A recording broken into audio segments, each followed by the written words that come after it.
Welcome back to my channel, everybody. It's me, Janae, and I'm back with another video for you. Today, I'm going to be doing Making the Case Michael Jordan. This has been a well-requested video, and I've never seen it before. Obviously, I've never seen any of the videos that I react to, but I'm excited for this one. So I've been hitting a lot of Larry Bird, and it's not over for Larry Bird because we're still going to be hitting some more Larry Bird videos. So let's check out more Michael Jordan and see what is up. All right, you guys, before we get into it, please go ahead and hit that subscribe button, hit that like button, hit those post notifications, and let's get it. The size of the court and the lack of pads or helmets give fans the most intimate experience of a team sport that exists. And because of the different styles that basketball allows for, players develop their own distinct identities and signature styles through their creativity, flair, and athleticism. Yeah, oh wow. And although no player succeeds alone, the scoring volume and two-way nature of the sport give individual stars a nearly unprecedented amount of control over the flow and outcome of a game. For this reason, players are constantly compared to their peers and to the legends of the past in order to answer the most hotly contested question in the sport: who's the greatest to ever do it? For many, the question is redundant. They believe in only one right answer, their answer. Others might have their own personal stance, but acknowledge one or two alternatives. But I believe that there's much more nuance to the question of greatness and more answers to it than you might think. By my count, there are 8 players in NBA history that have a substantial claim as the GOAT. It's a subjective thing though. I can't give you a definitive answer. All I can do is make the argument. So today, I'll be making the case for Michael Jordan as the greatest basketball player of all time. Let's go.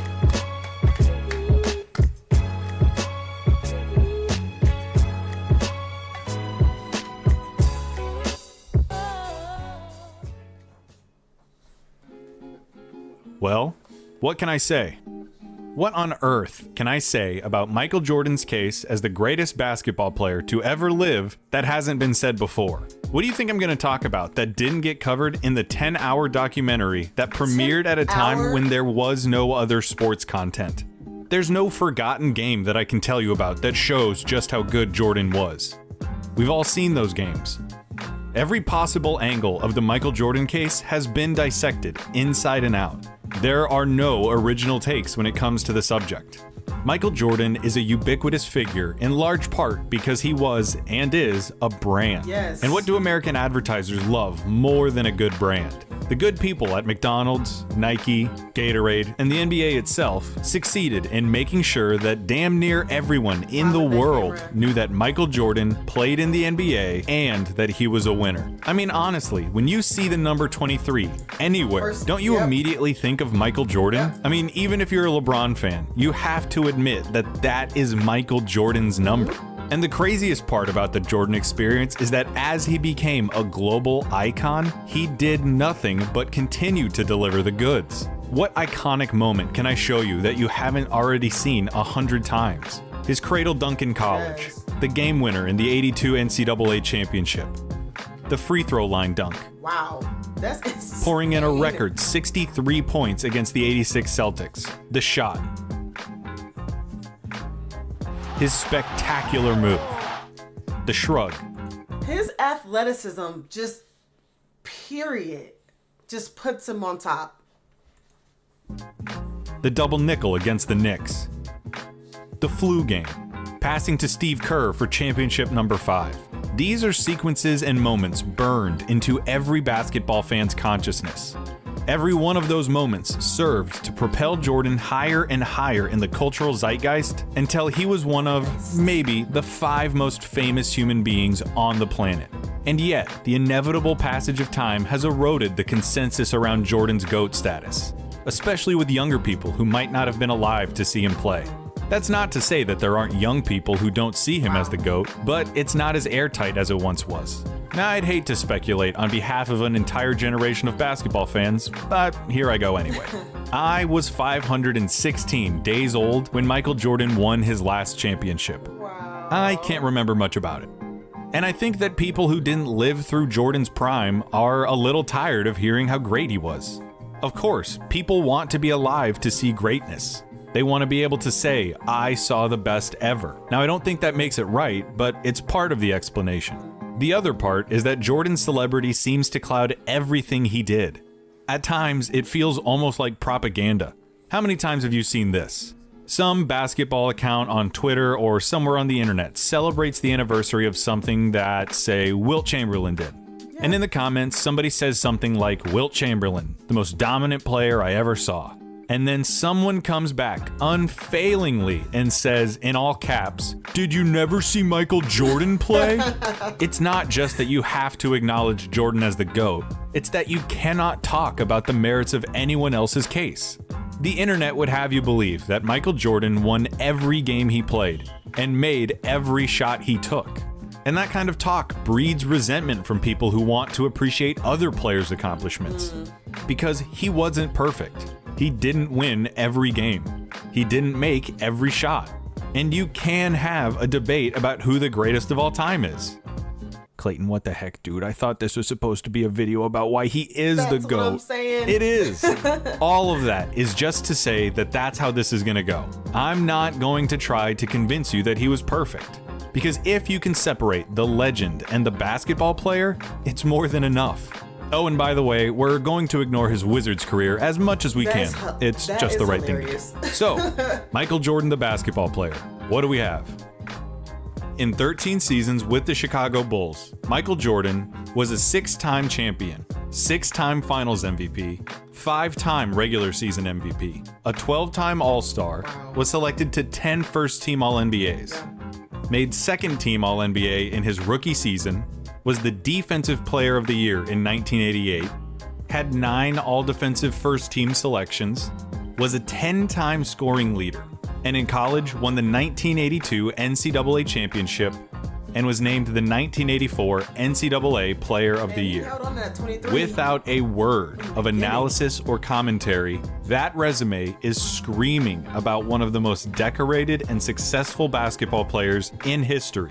Jordan's case is related to Kareem Abdul-Jabbar's in that you can pick from just about any criteria you want to, and you'll find enough evidence to support his reputation. First and foremost, Jordan might well be the greatest scorer in basketball history. Absolutely. Ignoring his 2 years with the Wizards, Jordan's scoring average was 31.5 points per game. Michael Jordan in a Bulls jersey scored more points on an average night than any other player ever. Including his Wizards tenure, he averaged 30.12 points per game, still the highest of any player ever, beating out Wilt Chamberlain by a few decimal places. The style of Jordan's play was only matched by the substance of his game. Every ounce of athleticism that brought comparisons to Dr. J was matched by footwork that could only be seen in players like Hakeem Olajuwon.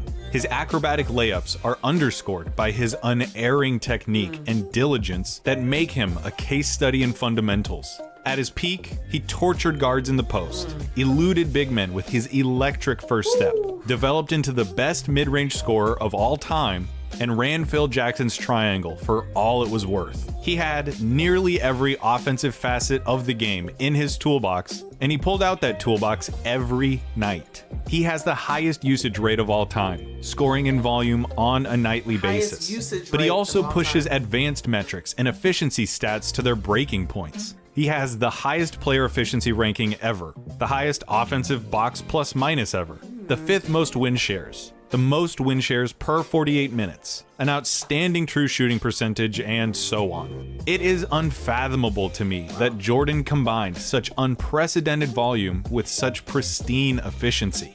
His opponents were allowed little reprieve on the other end of the floor, as Jordan quickly developed into one of the league's premier defenders. In 1988, Jordan led the league in scoring with 35 points a game, won the MVP, and was named Defensive Player of the Year after leading the league in steals. Jordan defended opponents like a shark smelling blood. He forced bad passes, contested shots, leapt passing lanes, all while talking enough trash to sell a pay-per-view fight. There might not have ever been a more nightmarish matchup on both ends of the floor. He could go into games, tell his own team to stay out of the way, dunk on his defender, and then put that guy in a straitjacket the second he crossed half court. And yet, Despite the ungodly amount of energy that he must have expended every night, Jordan was one of the most durable and consistent players of his generation. Aside from his injury-shortened '86 season and his mid-season comeback in '95, Jordan never missed more than 4 games in a single season. In 8 of his Chicago seasons, he played all 82 games. The objective of a basketball game is to score more points than your opponent, right?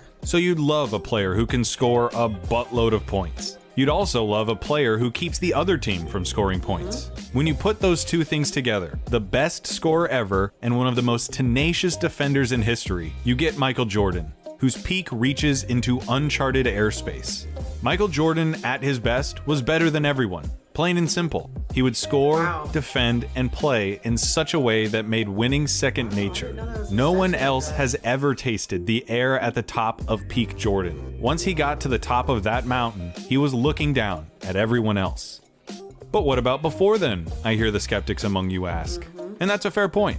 He wasn't always that guy. Before the Bulls broke through in '91, Jordan suffered defeat in the playoffs to the Milwaukee Bucks, the Boston Celtics, and most memorably, the Detroit Pistons. And I've seen this misconception that those losses all took place while Jordan was still basically on his own without Phil Jackson and Scottie Pippen. And that's obviously not correct. All 4 of the Piston losses took place while Scottie was on the team. And in 1990, Phil Jackson was the coach, and the Bulls won 55 games, just 4 fewer than the Pistons. You can blame it on whatever. Injuries, the Pistons' patented Jordan rules, and even Jordan himself. It's a fair point of criticism to point out that Michael Jordan's Bulls lost in the playoffs early in his career. However, you can't stop the conversation there. Yeah, the Bulls got swept by the '86 Celtics, but come on. That team is pretty universally regarded as Bird's best team, and one of the best teams of all time after they went on to win the title. The fact that Jordan hung 63 on them, a record that still stands, is outstanding. The '87 Celtics also made the finals. So did the '88 Pistons, and the '89 Pistons, and the 1990 Pistons. Of Jordan's 6 pre-title playoff losses, 5 of them made the NBA Finals, and 3 of them ended up winning the whole thing. They're losses nonetheless. But it wasn't like he was being beat by the Washington Generals. He was losing and sharpening his teeth against the best, for whatever it's worth. And it's worth something.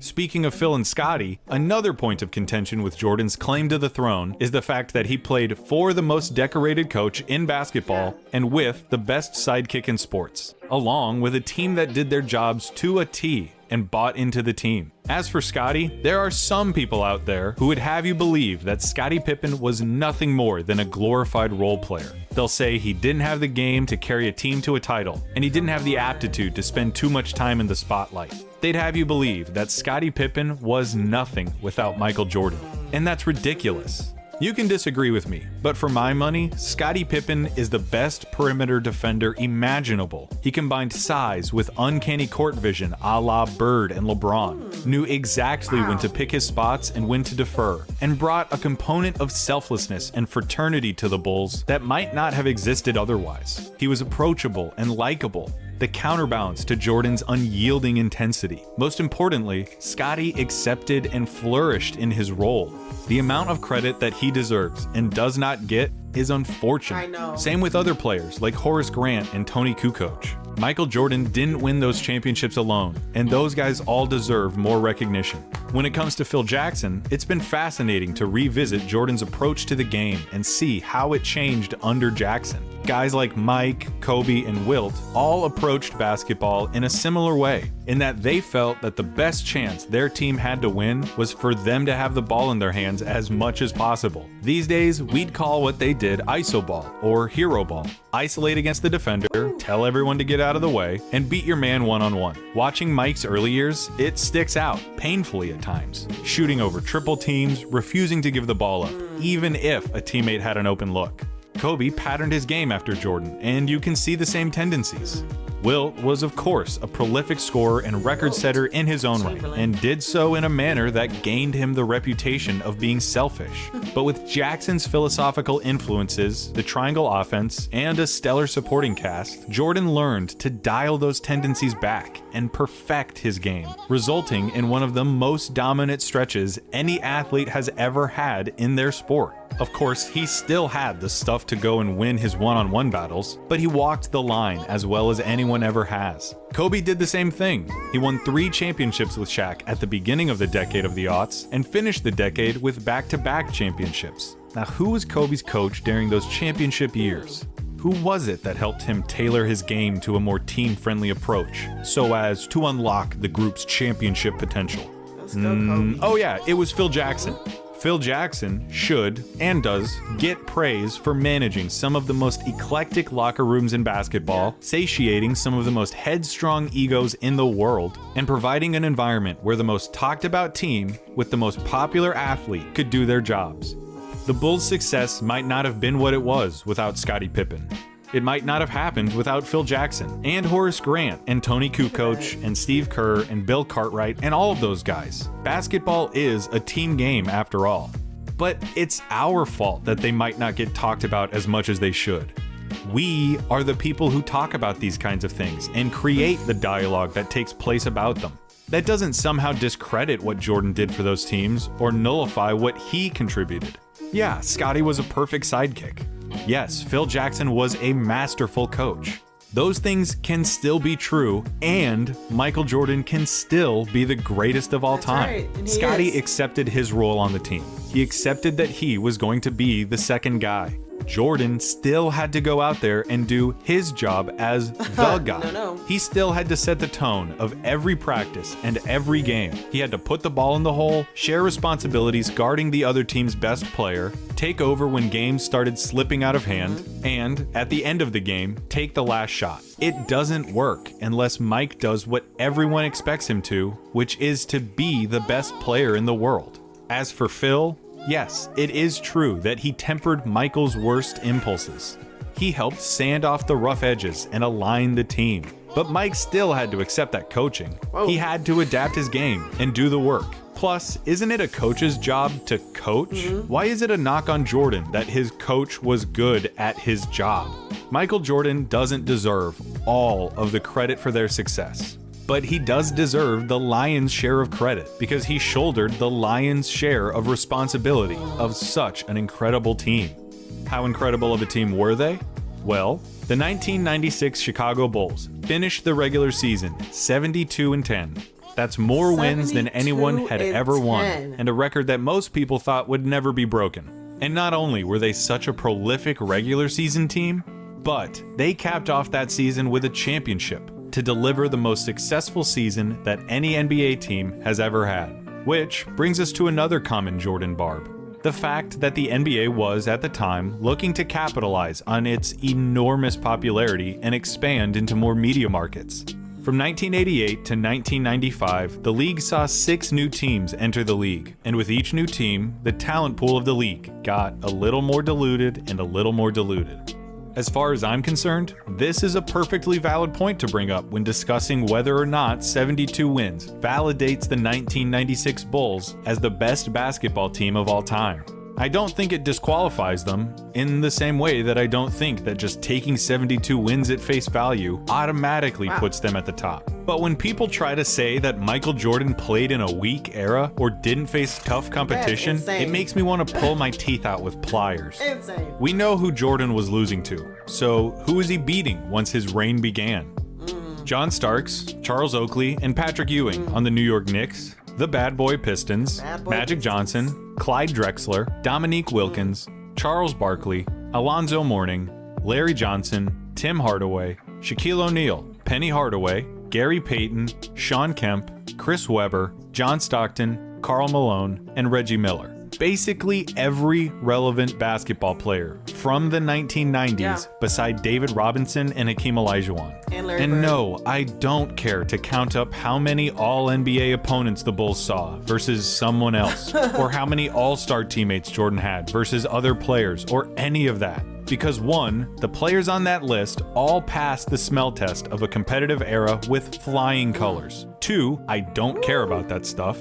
And 3, Because, like I have said and will continue to say, everybody has advantages. Everybody. You become great by capitalizing on the moments when everything lines up for you. You seize the opportunity and press the advantage. So what if the Bulls were expected to win? They did win. And they were expected to win because Michael Jordan tipped the scales in their favor against everybody. And as a final objection, people who are looking to dethrone Jordan will tell you that he was an asshole to his teammates, that he alienated those who he didn't deem worthy or tough enough to play alongside him, and he refused to respect or trust them. And that is a fact. He was an asshole. He punched multiple teammates in the face, belittled his peers for mishandling passes, and spoke to his teammates in a way that would not fly in 2020. It's a fact that feels especially stark when you take into account the impact that more reserved and compassionate leaders like Tim Duncan and Bill Russell had on their teams. It is possible to win in the NBA without being a jerk,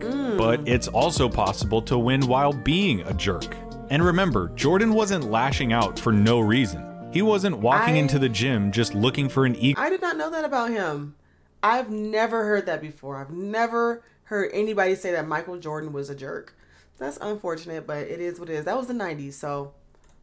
Ego boost and to demean someone while he took the day off. He wanted his teammates to work as hard as he did. He had to make them understand that the Bulls could not be playing games because they wanted to win. They had to play as if they needed to win, because psychologically, Jordan did. Take Tim Duncan and compare him to Michael Jordan. You never hear about Tim Duncan really tearing into some dude in front of the whole team at practice. You never hear about Mike not taking the opportunity to chew out a teammate that could have done something better. They are polar opposites when it comes to how they led, but they were both leaders, and both of their styles worked. In the same way that not everybody could play for the Spurs, not everybody could play for the Bulls. If you couldn't handle the team first, no one is above the group approach that the Spurs culture built, you weren't playing with Tim Duncan. And if you couldn't handle getting called out, being pushed past your stress point, and playing without fear, you were not playing with Michael Jordan. They both shared a common vision of basketball perfection. They set a high standard and expected everyone around them to work as hard as they did at achieving that standard. If you didn't, you were out. So yeah, Michael wasn't nice. Not everyone could get along with him. If he had spent his years in the league making a villain out of himself and making enemies out of everyone else, toiling away in the postseason without ever breaking through, that would be one thing. But what he did worked. It produced results. And speaking of results, the guy won 6 effing rings. And he won all of them as the best player. I know. I will say this really quick. I'm in the Army. I'm a female in the Army. I'm a black female in the Army. And I'm not always liked. But I always say that like is not an Army value. I'm getting my job done. My people are getting their job done. I'm leading, I'm training, I'm motivating the best that I can. I humble myself in different areas, but like is not an Army value. I get the job done. Jordan as well. That the people who want to discredit Jordan have already found a million ways to get around 6 rings, but I don't buy any of them. It is literally the best claim that any player has to the throne. He won more championships as the best player on the team than anyone but Bill Russell. But Jordan did it with more teams and more variables that could have set the team back.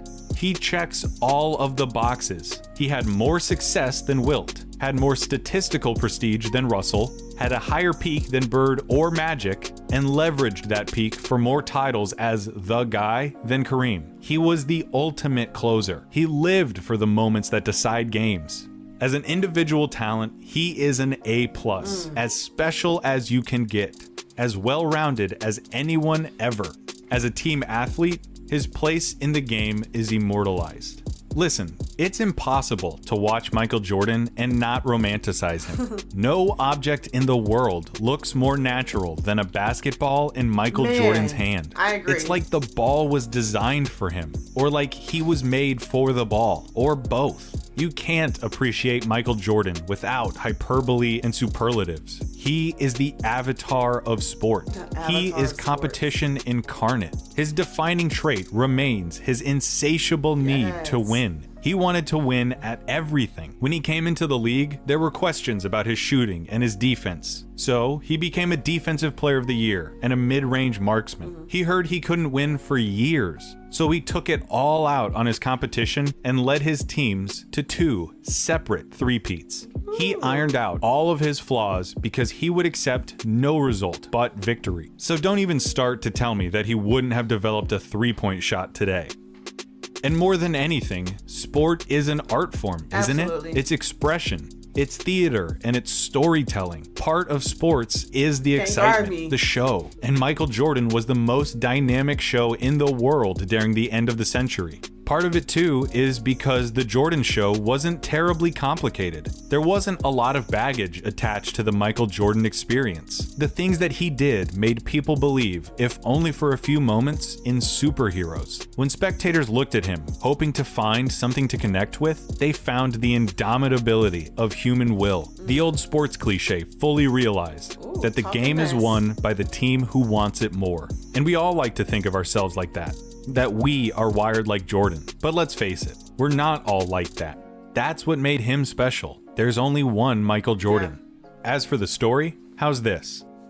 There's a guy who is knocking on the door of the Pantheon. He has been for a while now. He captures the imagination of everyone who has ever seen him play. He might well be the most talented player to ever lace up a pair of shoes, but he just can't seem to break through. He loses in the playoffs against the same team over and over and over. Every year, he gets a little bit closer and a little bit closer until finally he breaks through. His talent is justified with 1, 2, 3 championships, all in a row. It hadn't been done in 30 years. Man. Now there's talk about how this guy might not just be the best talent, he might be the best ever. And as he's climbed the mountain, he has become the most famous athlete in the world. And then he retires, only to come back a year and a half later. In his first full year back from retirement, they win the title. He is back. And then they do it again. By now, he is practically lapping every other player historically. Every image of Michael Jordan in recent memory is of his team holding the trophy. By 1998, he had won 5 championships in 7 years, 3 in a row, and then back to back. And now it was the end, the last year of everyone's contracts. The team's blowing it up. This is their last ride, the last dance. They're running on fumes, but they climb all the way back up the mountain to the top.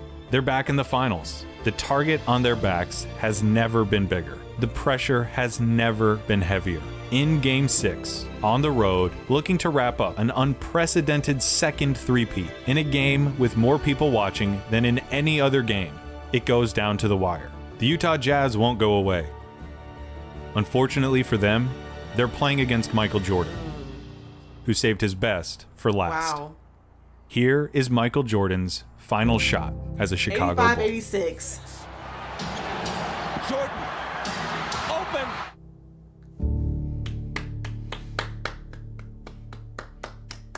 Job well done.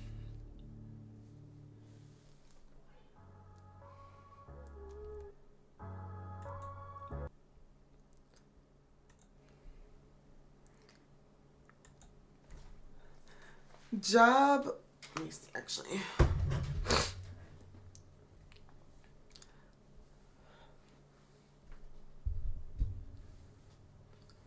Job well done. Beautiful, beautiful film. Well, Michael Jordan, man, is a staple for the 90s. You can't think about the 90s without thinking about Michael Jordan. Michael Jordan, the East Side West Side feud, the clothes, the styles, the sports, the grit, the just, man, Michael Jordan is the man. He is that man. He is the GOAT. And I said it here on my channel. Michael Jordan is the GOAT. But let me know what you think about this video in the comments below. Go ahead and subscribe. Go ahead and like this video. If you really, really enjoyed the video, go ahead and hit me with a super thanks, and I would appreciate that. Thank you guys for watching. If you made it all the way to the end, go ahead and drop a basketball in the chat below. I love you guys, and I'll see you in the next video. Bye.